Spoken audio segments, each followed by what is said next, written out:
사람 사랑하는 방법에 대한 스스로 내린 그 정의를 본인이 바로 서 있고 자기가 자기 스스로를 사랑할 줄 아는 사람이 그렇게 안 보이시겠지만 컵입니다. 컵. 예. 상대방에 대한 어떤 마음을 가질 때 이거에 대해서만 집중합니다. 얘가 무게가 더하면 더할수록 누군가가 툭툭 치면 그 움직임이 덜해져요. 안녕하십니까?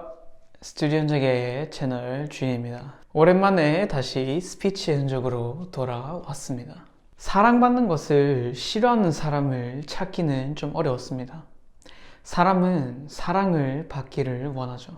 그러나 정말 아이러니한 부분은 뭐였냐면 시간이 지날수록 내가 먼저 사랑을 할 줄 알아야 사랑을 받을 수 있다는 재미난 사실을 발견하게 되었습니다. 우리는 어디에 있든 늘 사람과의 관계 때문에 많은 고민을 하게 됩니다. 저의 경험을 빗대어서 한번 설명을 좀 드리자면 일을 할 때, 예를 들어서 일을 할 때 내가 정말 하기 어려운 일이라도 함께하는 그 사람과의 관계가 좋으면은 그 일을 어떻게든 해내게 됩니다. 근데 반대로 아무리 쉬운 일이라도 내가 그 사람과의 관계가 좋지 못하면은 그거는 해내기가 조금 어려운 저의 모습을 좀 발견하게 되었습니다. 물론 개개인마다 다 다르겠죠. 많은 사람들을 만나보고 대화를 해보면서 경험한 사람 사랑하는 방법에 대한 스스로 내린 그 정의를 한번 여러분들께 소개를 해드리려고 합니다. 제 주변에서 몇몇 사람들이 이런 이야기를 좀 하더라고요. 나는 저 사람을 위해서 배려하고 존중하고 사랑하는 마음에서 우러나와 진심으로 대했는데 내가 베푼 만큼 돌아오지 않아 고민인 사람들도 있었고 내가 이렇게 희생하며 그 사람을 위해서 하는 배려인데 상황이 나아질 기미가 보이지 않기 때문에 지쳐가는 모습의 사람들도 있었습니다. 이들의 고민은 팀의 리더에 속해 있는 사람의 고민이기도 했고요.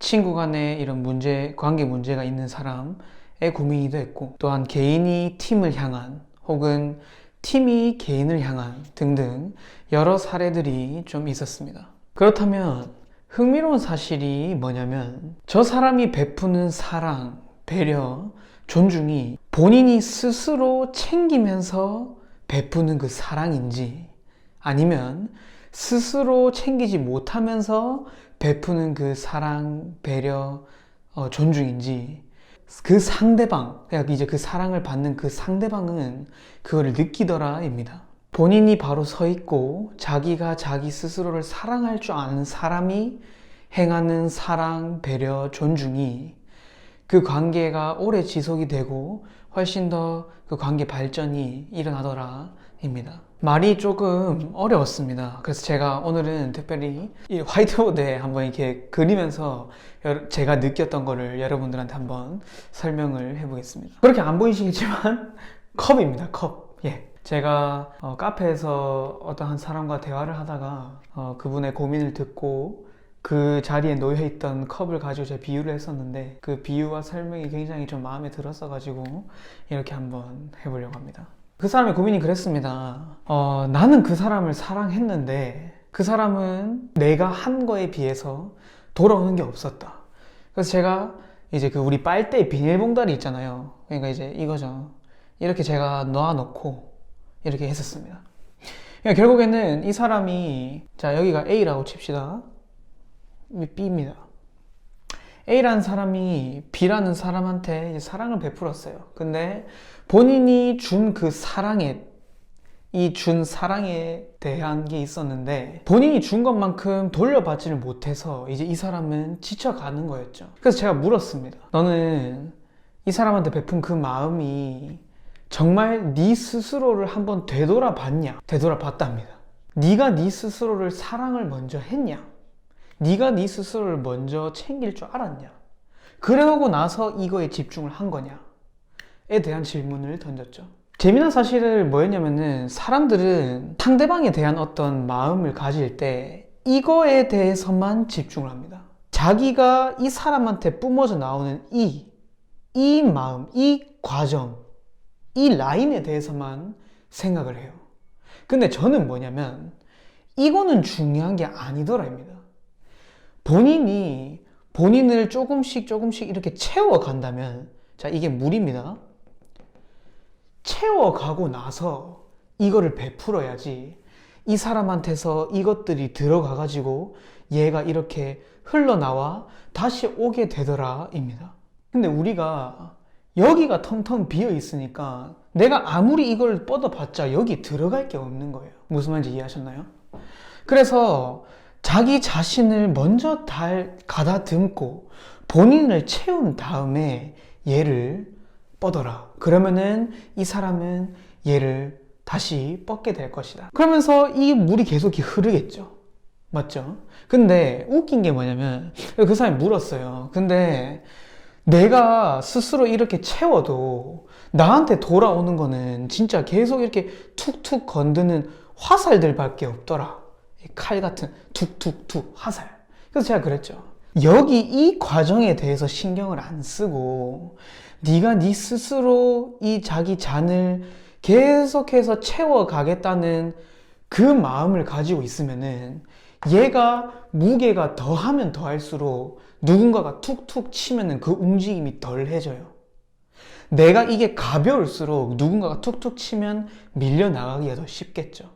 근데 내가 더 계속해서 꽉꽉 채워나가면 누가 쳐도 그 움직임은 더뎌지고 내 자신이 바로 서 있으면은 얘가 점점 고정이 되더라입니다. 그래서 중요한 것은 본인을 채우자 이거입니다. 자, 그 다음은 뭐냐면 우리가 이 사람이 참 연약한 게, 그러니까 뭐 연약이라긴 그렇고 조금 이제 교만한 게, 이게 근데 이 원리가 적용이 되고 제대로 이게 흘러가려면은 조건이 있습니다. 그게 뭐냐면 얘가 진짜 100% 채워져 있어야 돼요. 내가 나 자신을 100% 채워져 있어야만 그 사랑이 온전히 흘러가집니다. 이게 순환이 됩니다. 근데 우리는 20% 혹은 50% 70% 이때만 되잖아요. 그러면은 나 다 됐다. 이 정도면 충분하다 하고 이거를 또 흘려보냅니다. 근데 통하지 않아요. 내가 98%여도 안 됩니다. 죄송합니다. 98%여도 안 됩니다. 진짜 딱 100%가 돼야 이 사랑이라는 게, 사랑하는 그 마음이 이루어집니다. 자, 여기서 뭐냐면 그렇기 때문에 이 사랑이라는 게, 내가 누군가를 사랑하고 남을 존중하고 그런다는 게 결코 쉬운 일이 아니더라 입니다. 근데 지금 이것만 듣고 인간관계 복잡하다, 사람 사랑하는 거 복잡하고 존중하는 거 복잡하다 이렇게 생각하시겠지만, 여러분들이 스스로 여러분들의 잔을 스스로 채워가는 그 과정에서 느끼는 그 재미가 결국 그 100%를 향하게 하는 힘을 얻게 됩니다. 즉, 교만하지 말고 욕심 부리지 말고 여러분들이 스스로 채워가는 그 재미를 먼저 느껴보셨으면 좋겠습니다. 근데 여러분, 우리가 여기서 한 가지 생각을 해봐야 될 점은 뭐냐면 뭐든지 적당해야 됩니다. 적당히 이거를 해야 되는데, 내가 이거를 얼마나, 그러니까 내 용량이 어느 정도인지를 아는 것도 굉장히 중요한 작업입니다. 내 용량은 이 정도인데 이걸 너무 과하게 또 이렇게 해버리면은 문제가 생기는 거죠. 그래서 저는 이걸 어떻게 생각했냐면, 내가 흘러 넘치기 전에 내가 이렇게 갖고 있는 것들을 뿌리면서, 이 사람이 내가 이렇게 뿌리잖아요? 채워졌을 때. 그럼 줄어들 거 아닙니까? 근데 다른 사람이 그걸 받았어요. B라는 사람도 받을 수 있고 C라는 사람들이 받을 수 있고 D라는 사람들이 받을 수도 있고, 그러면은 이 뿌리는 것에 대해서 또 그 나머지는 채워지고, 그러니까 자기가 갖고 있는 이 용량 안에서 계속 놀아보자 이건 거예요. 이해하셨나요? 그러니까 이걸 또 채워가다 보면은 이 과정이 또 재밌으니까, 물론 힘들긴 한데, 근데 이게 흘러 넘치면 또 곤란해지니까 우리가 욕심 부리지 말고 내 적정 양을 알고 채워졌을 때 뿌리고 또 뿌리고, 그러면서 이 사람들은 또 그것이 점점 줄어드는 것을 또 채워주고, 이런 방식으로 여러분들이 한번 또 생각을 해보셨으면 좋겠습니다. 말을 조금 이제 맺겠습니다. 네, 이거 지금 보니까 그림이 좀 엉망진창인데 이해를 하시는데 도움이 되셨으면 좀 좋겠습니다. 결론은 이거죠. 남을 향하는 그 마음이 너무 귀합니다. 너무 귀한데 이기주의가 되고 개인주의가 되고 본인만 챙기라는 게 절대 아니고 내가 나 스스로를 사랑할 줄 아는 사람들이 진짜 멋진 사람이더라입니다. 그렇게 해서 자기 혼자 잘 먹고 잘 사는 모습이 아니라 자기가 자신을 사랑할 줄 아는 사람은 또 그만큼 남한테 또 하더라고요. 그래서 제가 이런 생각을 좀 하게 됐고요. 여러 사람들을 만나게 되면서 또 이런 생각을 할 수 있게 된 것에 굉장히 감사하고 있습니다. 그래서 여러분들도 여러분들 스스로를 좀 챙겨가면서 뭐든지 이렇게 조금 행해 보셨으면 좋을 것 같다라는 생각을 해보게 됐습니다. 제가 한번 이 얘기를 한 적이 있었는데 제 유튜브를 보신 분들은 아실 겁니다. 저한테 새로운 꿈이 생겼었어요. 이렇게 밝게 빛나는 별이 되는 것이 아닌 그 밝게 빛나는 별들이 모여있는 밤하늘 같은 사람이 되어주고 싶다고. 그래서 이러한 과정들을 통해서 이런 여러 열매들이 이렇게 뻗어나가 정말 이렇게 좀 좋은 세상을 만들어 나가고 싶은 큰 꿈이 있습니다. 그래서 저도 또한 열심히 살아갈 터이고 또 2023년의 마무리를 잘해볼 터이니 2024년을 다짐을 하실 때 이 부분에 대한 거를 한번 좀 생각을 해보시면서 또 본인만의 적용을 시켜나가면 너무 좋을 것 같습니다. 긴 시간, 못난 그림, 부족한 설명 끝까지 들어주신 여러분들 진심으로 감사드리고 한 해 마무리 잘 하셨으면 좋겠습니다. 오늘은 이까지만 떠들어 보도록 하겠습니다. 귀한 시간 내어 시청해줘서 진심으로 감사드립니다.